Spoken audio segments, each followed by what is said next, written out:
जरीन ने पता नहीं मुझसे कितने झूठ बोले। बतूल पर अलग जुल्म हो रहा है। वो रहा ना जरीन से शादी करने लगी है। क्या?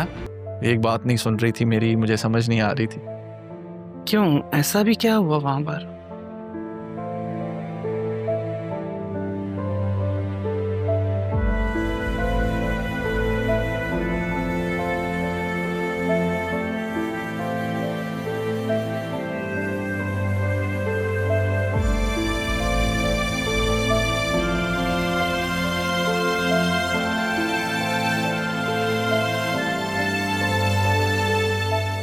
बेटा तुम एक काम करो, तुम कबीर साहब की तरफ जाओ और वहां जाकर राहा से बात करो। अगर राहा तुम्हारी नहीं सुनेगी तो कम से कम कबीर साहब की तो सुनेगी, आखिर को उसका बाप। अगर वहां भी नहीं बात बनती तो अदील साहब से तो मिलवाना ही है ना। अम्मी आपको लगता है मामू भांजी के बीच में मेरी कोई सुनेगा? अरमान, अगर पहले से ही इतना नेगेटिव सोच लोगे बेटा तो गाड़ी आगे कैसे बढ़ेगी? कोशिश तो करनी है ना। मेरी माँ के पास मेरी हर परेशानी का जवाब होता है। और एक परेशानी का हल और बता दूं, रात बात गहरी हो गई है, ये वक्त मुनासिब नहीं है बात करने का। सुबह उठकर करना, अभी सो जाओ। ठीक है। चल।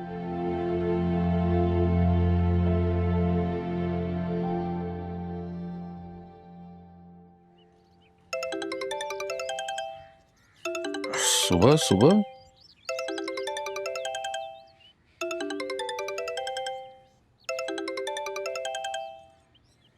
हेलो। हाँ अरमान बेटे, कैसे हो?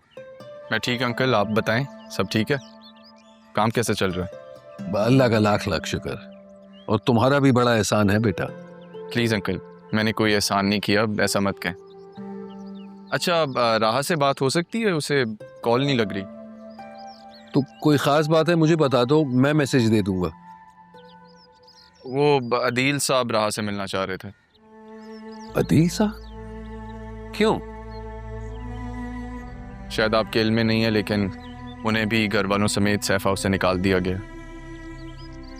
मकाफात अमल इसी दुनिया के लिए है। अदील साहब बहुत सी चीज़ों से नावाकिफ हैं, उसी तरह जैसे राहा अनजान है। सैफ साहब की रिप्यूट के लिए इनका मिलना बहुत ज़रूरी है। तो राहा तो ऑफिस के लिए निकल चुकी है। इतनी जल्दी? चले ठीक है, मैं इन्हें ऑफिस ही ले जाता हूँ उसके।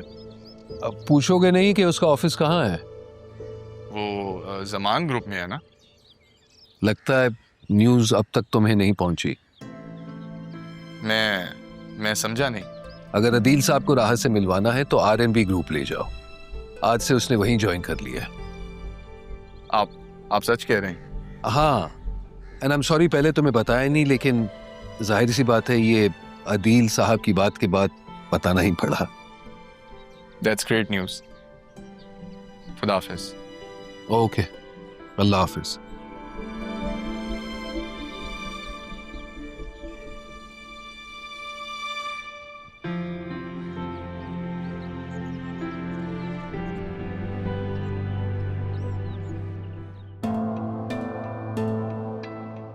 कैसे हो आप राशिद साहब? I am perfect. Last time जब मैं आपसे मिली थी तो काफी गुस्से में रहते थे आप, नहीं? मैम वो मर्जी की जॉब नहीं थी ना, इसलिए। अब तो मर्जी किया है। घर में कौन कौन है आपके? जी? फैमिली में कौन कौन है? मदर हैं और एक सिस्टर की अभी शादी की है। माशाल्लाह। जमील साहब और फरीद साहब ने मुझे बताया कि काफी अच्छी परफॉर्मेंस दे रहे हैं आप। तरक्की भी जल्दी कर ली। और अलग बात है कि कंपनी का डाउनफॉल शुरू हो गया। कैसे हुआ? मैं कैसे बता सकता हूँ? आप मत बताएं। पिछले 6 महीने की अपनी रिपोर्ट लेकर आए, कंप्लीट डिटेल के साथ। मैं पिछले 6 मंथ की? जी। क्यों? आप क्या पे लेके काम नहीं कर रहे? ऐसा तो नहीं होगा, है ना? देखिए, आईटी से अकाउंट्स तक का सफ़र इतने कम वक्त में, पे भी डबल, काम भी बढ़ गया होगा, फिर बहन की शादी इतनी जल्दी हो गई, खर्चा भी हुआ होगा। लेकिन आप काफ़ी अच्छे एम्प्लॉय हैं, ज़रियुन की काफ़ी मदद की है आपने, नहीं? रिपोर्ट लेकर आए।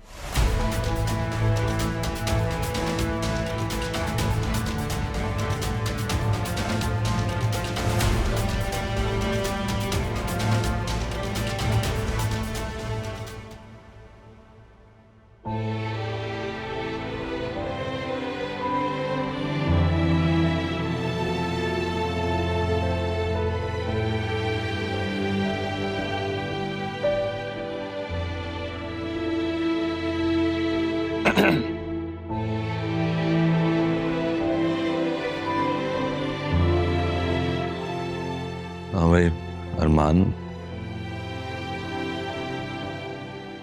बड़े खुश लग रहे हो। खबर ही कुछ ऐसी। आप चलने के लिए तैयार हैं? राह मान गई मिलने के लिए? जी, और आपके लिए खुशखबरी भी है। वो क्या? मेरी इन्वेस्टर से बात हो गई, वो कब्जा देने के लिए तैयार है। और मेरी टीम ने घर विजिट किया था, उन्होंने कुछ भी नहीं छेड़ा, सब वैसे का वैसे। तो क्या अब हम घर जा सकते हैं? बहुत जल्द, बस कुछ देर का इंतजार और कानूनी कार्रवाई हो जाए तो सब पुराने वक्तों जैसा हो जाएगा। चले, आप तैयार हो जाएं, फिर निकलते हैं।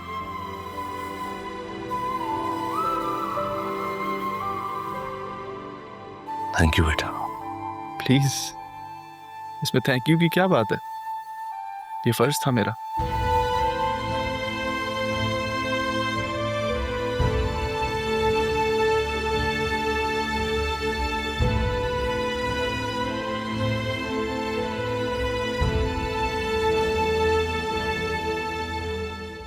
राशिद ज़रियुन का खास बंदा है, उसको टैकल करना मुश्किल होगा। हाँ तो तुम परेशान क्यों हो रही हो? मैं हूं ना। हाँ, लेकिन वो बाद में हमारे लिए प्रॉब्लम क्रिएट कर सकता है। इससे पहले वो तुम्हारे लिए प्रॉब्लम क्रिएट करे, तुम उसे जॉब से बाहर निकाल दो। 6 महीने की रिपोर्ट मांगी अभी तो मैंने उससे। देखो तुम परेशान मत हो, 1-2 दिन तक उसे जॉब से बाहर निकाल दो और बेफिक्र हो जाओ। अगर तुम मुझे बता दो ना कि क्या प्लान है तो ठीक है, फिर मैं परेशान नहीं होंगी। बता तो दो। जब हो जाएगा तो बता दूंगा। फिलहाल तुम और लोगों पे वक्त बर्बाद करना छोड़ो और मुझे उसकी डिटेल्स भेजो। ठीक है, डिटेल सेंड करती हूँ। ओके? अरे ओके क्या? तुम्हारा मसला हल हो गया, मेरा मसला भी तो हल करो। तुम्हारा मसला? क्या मतलब, कैसा मसला? मेरा मसला तुम हो। मैं आ रहा हूँ अभी।